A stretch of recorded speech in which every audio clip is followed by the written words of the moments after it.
Alright, I got a question about minimalist shoes, long runs, and lifting, making calves and hip flexors sore.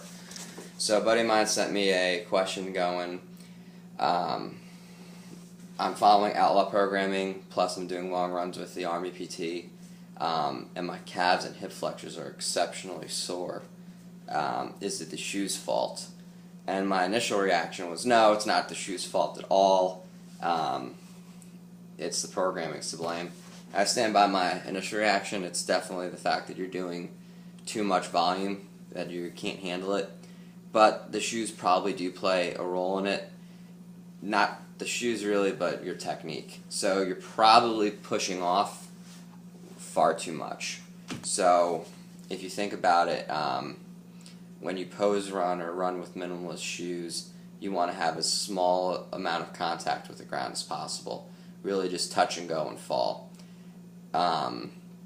If you're pushing off, like you're going from the starting blocks, which you can see with your foot staying below your center of gravity and then pushing you back further as you run, which is really a common thing. Pretty much everybody does it. They spend too much time on the ground.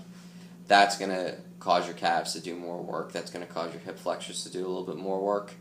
And that would explain the soreness.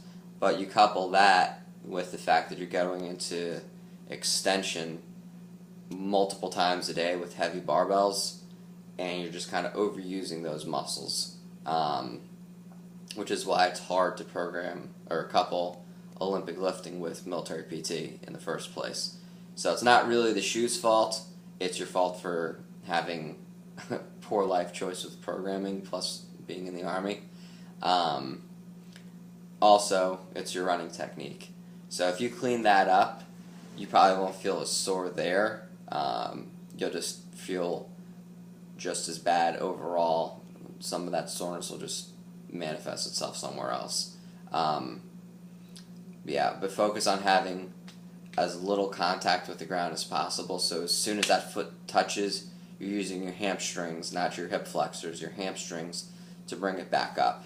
You're not trying to push off the ground with your toes and do one of these each time.